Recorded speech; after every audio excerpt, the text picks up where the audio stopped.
Selamat pagi, Ibu. Eh, Silakan duduk. Terima kasih sudah datang hari ini ya, Bu. Saya di sini tuh untuk mendengarkan dan membantu Anda semampu saya. Jadi Anda boleh mulai bercerita kapanpun merasa siap.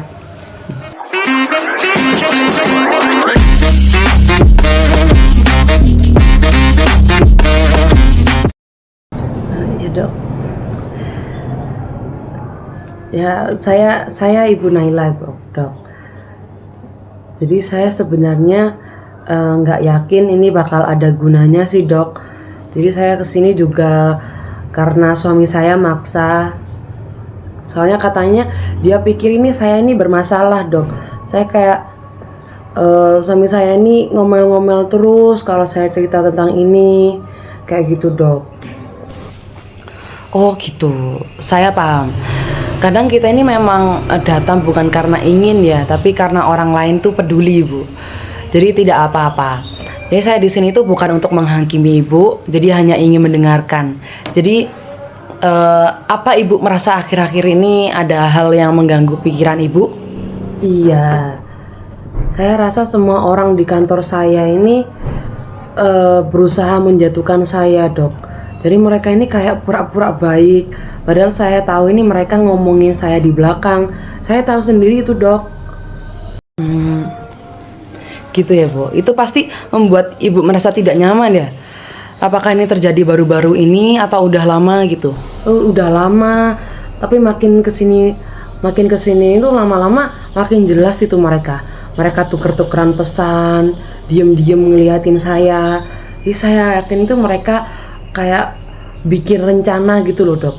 Jadi atasan saya juga terlibat, saya yakin banget itu. Mereka itu pengen jatuhin saya. Saya dengar Ibu merasa orang-orang di sekitar ini sedang memperhatikan atau mungkin merencanakan sesuatu. Ibu ini sudah lama merasa seperti ini? Sekitar setahunan mungkin. Awalnya cuma curiga aja sih pas awal-awal. Tapi makin lama ini kayak makin gimana ya, kayak makin saya jadi takut gitu loh. Jadi saya bahkan pasang rekaman suara di meja saya. Tapi suami saya malah marah-marah dan bilang saya kayak paranoid. Padahal itu bener loh, Dok. Mereka itu kayak karyawan-karyawan di kantor saya itu kayak pengen jatuhin saya gitu loh. Assalamualaikum warahmatullahi wabarakatuh. Perkenalkan, nama saya Naila Faliha Primode Anjani dengan akhiran NIM 188. Saya juga dari kelas psikologi E. Sebelumnya tadi saya sudah memberikan adegan seseorang yang konseling dan dirujuk dari temannya untuk menceritakan tentang kekhawatirannya selama dia bekerja di kantornya. Nah, seseorang yang memiliki khawatir berlebihan tersebut bisa dikatakan memiliki gangguan paranoid personality disorder. Nah, di sini saya akan menjelaskan apa itu PPD. Nah, PPD ini dengan singkatan paranoid personality disorder merupakan gangguan kepribadian dari klaster A. Jadi gangguan yang eksentrik yang ditandai oleh pola pikir, emosi, dan perilaku penuh curiga, tidak percaya terhadap orang lain, serta kecenderungan untuk menafsirkan niat orang lain sebagai ancaman. Jadi meskipun tidak ada bukti objektif maupun faktanya yang mendasar. Lalu individu dengan PPD ini seringkali selalu merasa sedang diawasi atau dimanfaatkan. Dan dia menolak kedekatan emosional karena takut disakiti, lalu juga merasa sulit memaafkan dan menyimpan dendam mendalam. Jadi gangguan ini itu biasanya mulai muncul pada masa remaja atau dewasa muda dan cenderung menetap tanpa perawatan psikologis yang memadai. Lalu ciri-ciri klinis PPD ini dalam DSM-5 menurut Diagnostic dan Statistical Manual of Mental Disorder 5 ini seseorang dapat didiagnosis PPD jika memiliki setidaknya 4 dari 7 ciri-ciri berikut. Nah, yang pertama nih ada kecurigaan tanpa dasar bahwa orang lain ini ingin mengeksploitasi, menyakiti atau menipu dirinya. Lalu yang kedua ini keraguan yang terus-menerus tentang kesetiaan teman atau rekan. Lalu yang ketiga ini enggan untuk mempercayai orang lain karena rasa takut informasi akan digunakan untuk melawan dirinya. Lalu yang keempat ini melihat makna tersembunyi yang mengancam dalam pernyataan atau kejadian yang netral. Lalu yang kelima, menyimpan dendam yang berlarut-larut, lalu tidak memaafkan atau tidak memaafkan penghinaan ataupun penghinaan yang kecil. Lalu yang keenam ini cepat merasa diserang, jadi bereaksi dengan kemarahan atau membalas dendam. Lalu yang ketujuh ini curiga berlebihan dan tidak berdasar terhadap kesetiaan pasangan. Nah, ciri-ciri ini rata-rata kata-katanya, kunci katanya ini kecurigaan, keraguan, tidak mempercayai, mengancam, merasa diancam, dendam, diserang, dan curiga yang berlebihan. Lalu etiologi PPD. Jadi apa sih faktor penyebab PPD ini?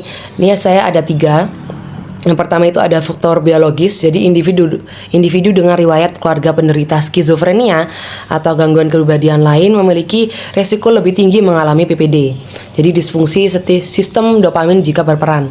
Lalu yang kedua ini ada faktor psikososial, jadi ada pengalaman masa kecil seperti pernah dilecehkan, pernah dikhianati, pernah sering ditolak, atau pola asuh yang overprotective. Jadi bisa membentuk skema pikiran individu yang PPD ini bahwa dunia adalah tempat yang tidak aman. Lalu yang ketiga ini ada faktor lingkungan, jadi tumbuh di lingkungan penuh konflik. Sama aja dengan psikososial tadi. Jadi ada kecurigaan sosial atau lingkungan yang mendukung emosional turut memperparah resiko perkembangnya PPD. Lalu saya ada diagnosis banding. Jadi kadang-kadang PPD ini paranoid personality disorder ini hampir sama dengan 3 gangguan ini, yaitu yang pertama ada skizofrenia paranoid, lalu gangguan delusional, dan juga gangguan kepribadian skizotipal. Nah, perbandingannya apa sih perbedaannya? Nah, kalau dengan skizofrenia paranoid, pada skizofrenia, individu itu lebih mengalami delusi, sistematis dan halusinasi. Dan sedangkan PPD ini tidak delusi, jadi masih tetap terorganisir dan tidak menetap. Lalu yang kedua ini gangguan delusional. Jadi pada gangguan ini delusi ini bersifat yang menetap dan terstruktur. Jadi sementara pada PPD delusi ini sering tidak konsisten dan lebih kepada pola curiga atau pola kognitif seorang tersebut. Lalu yang ketiga ini ada gangguan kepribadian skizotipal. Skizotipal ini memiliki pola pikir magis dan perilaku yang aneh. Jadi tidak dijumpai pada PPD. Jadi PPD ini antara orangnya normal, tapi memiliki pola kognitif yang cenderung berbelok atau salah gitu. Menafsirkan apa yang terjadi di luar. Lalu dampak seseorang yang memiliki PPD dalam kehidupannya. Nah, yang pertama ini ada kesulitan membangun atau mempertahankan hubungan interpersonal. Jadi karena cenderung menuduh, defensif dan menghindar. Dan yang kedua ini ada lingkungan kerja terganggu. Jadi karena individu sering mencurigai rekan kerjanya dan atasannya, jadi mereka ini sulit menerima kritik dan berkonflik terus-menerus. Lalu yang ketiga ini isolasi sosial karena ketidakmampuan mempercayai orang lain. Dan yang terakhir ini potensi komorbiditas dengan gangguan kecemasan dan depresi sebagai dampak dari stres sosial kronis. Lalu pada seseorang yang memiliki gangguan PPD ini bisa melakukan pendekatan terapi. Di sini saya ada 4. Yang pertama ini ada CBT. Jadi fokusnya pada pengubahan pikiran irasional dan memperkenalkan pola pikir yang lebih realistis. Jadi membantu klien mengembangkan keterampilan sosial dan kepercayaan interpersonal. Lalu yang kedua ini ada terapi interpersonal. Jadi lebih membantu meningkatkan keterampilan komunikasi dan memperbaiki relasi interpersonal. Lalu yang ketiga ini psikoterapi jangka panjang. Nah, terapi yang dilakukan dalam jangka panjang dan dilakukan pada membangun kepercayaan yang konsisten. Lalu yang terakhir ini ada farmakoterapi. Jadi ada antipsikotik, atipikal, dosis rendah atau ansiolitik digunakan bila gejala berat atau muncul gangguan komorbid. Nah, kesimpulannya, paranoid personality disorder ini merupakan gangguan kepribadian yang kompleks dan pola pikir dan sikap yang kaku dan dipenuhi oleh rasa curiga terhadap orang lain. Penanganan dan penanganannya ini memerlukan pendekatan psikoterapi jangka panjang, empati tinggi dari terapis, dan dukungan lingkungan dari seseorang yang memiliki PPD. Nah, seperti itu penjelasan mengenai gangguan paranoid personality disorder. Sekian dari saya. Wassalamualaikum warahmatullahi wabarakatuh.